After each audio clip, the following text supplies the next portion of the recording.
Ciao, Paisani, and greetings from Italian America, or more precisely, Italian California.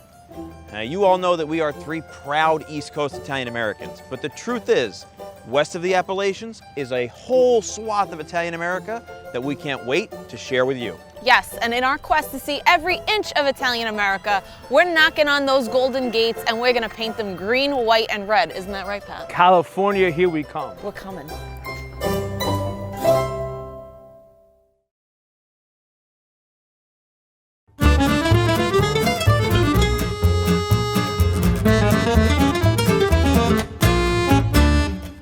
So it's safe to say that when we created Greetings from Italian America in late 2019, we didn't foresee just how difficult traveling around this great nation of ours was about to become.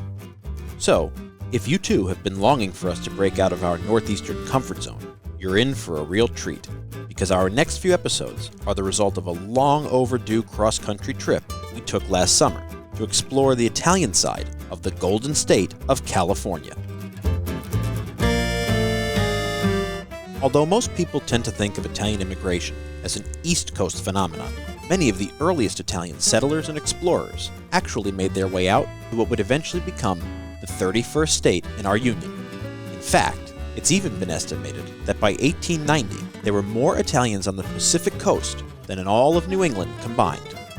And while our East Coast ancestors were lending the sweat of their brows working the railroads or in factories and mines, our West Coast Paisani were making their marks in areas like agriculture and winemaking, or out at sea as fishermen, a trade that would attract countless immigrants to coastal cities such as San Francisco, San Pedro, and our very first stop, San Diego.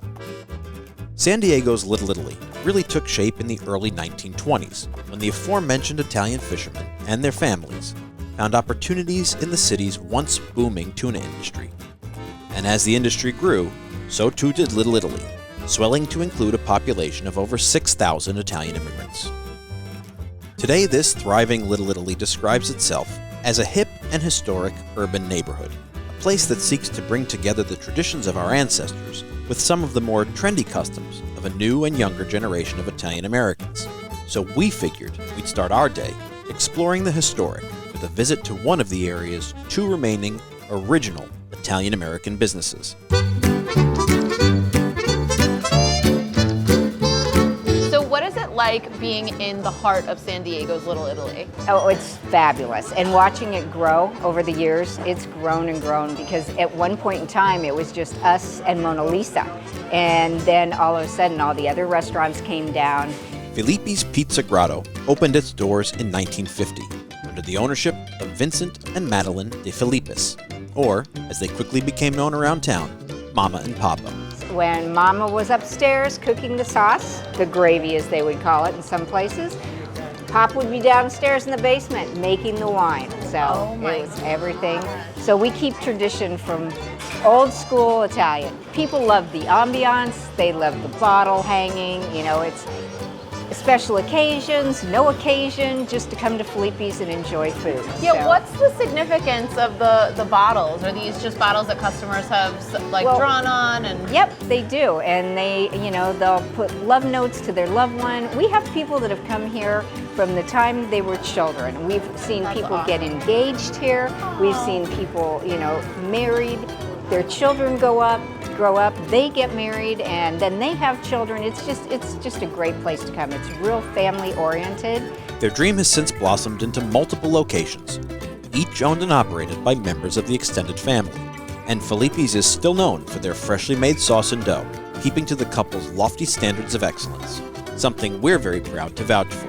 It's old school tradition. And love it. You know, it makes people happy. It's like ice cream, you know? Amen. Hey, bon appetit, enjoy your food. Thank you. Buongiorno.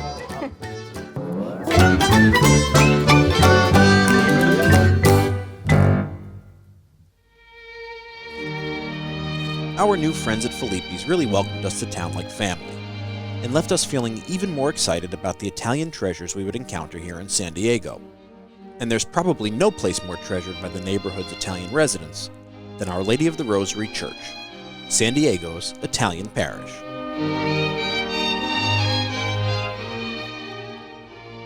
The parish was established in 1925 as a place to nurture the spiritual, social, and cultural lives of the area's burgeoning Italian population, and, most importantly, was a place to guide our fishermen safely to shore.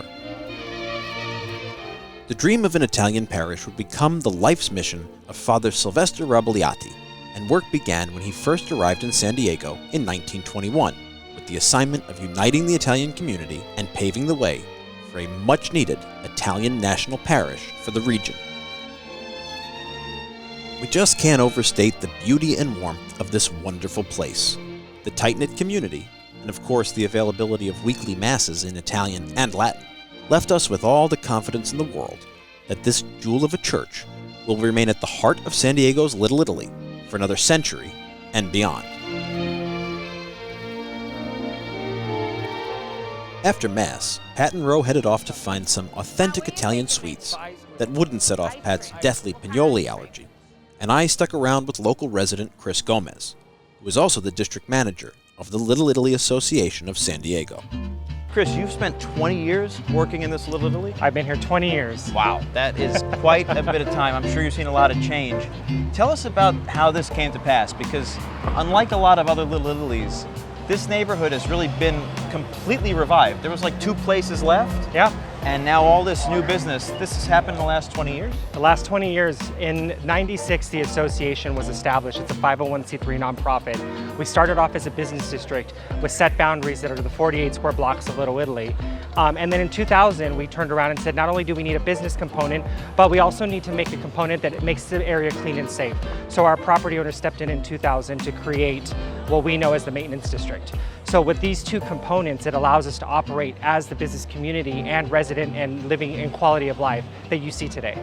The Little Italy Association has been the engine of renewal behind so much of what draws people to Little Italy today. From recruiting new and dynamic Italian businesses to the district, to the construction of the area's much-loved piazzas, the area has been reinvigorated by a simple and consistent vision to create a unique and intimate experience for people to relax, shop, and enjoy the sense of community and family that is at the heart of any Little Italy worth the name. What we did, recognizing that San Diego has the climate that it does, we wanted to create public spaces where people could come and enjoy. We have 4 active piazzas currently. The Piazza della Familia, which is our gem, that was just dedicated in 2018. It's a 10,000 square foot piazza that allows for people to have a glass of wine in not a barricaded area and be able to like walk around and enjoy that space. So it's really very much focused on creating that environment and that community where residents, guests, and tourists get to come and enjoy.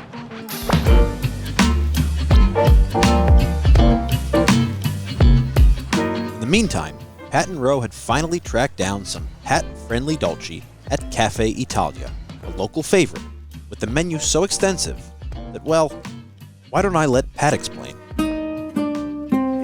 We see here on the menu spumoni. Now, what was spumoni? Spumoni is Italian for foam, like sea foam.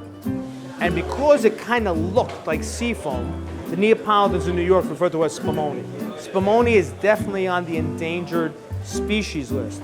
So when we saw it here, we're like, wow, it's disappearing in New York. It was associated with the red sauce, red and white checkered red sauce restaurants in New York. When they fell out of fashion in the 80s, and the nouveau cuisine and Northern Italian cuisine and the tiramisu kind of desserts kind of exploded, the spumoni kind of began its fall from prominence. And now it's very, very hard to find. But we saw the name listed here in California, and we saw this was a spumoni listed ice cream. It uses the old term.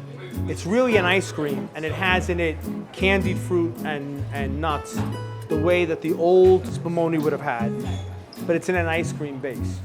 So the test now is to see if the new product with the old name. All right, so are we gonna eat it or are we gonna talk about it?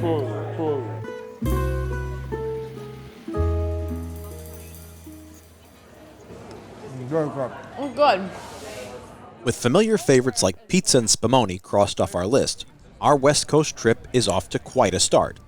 But our new friends turned us on to something we hadn't quite encountered before.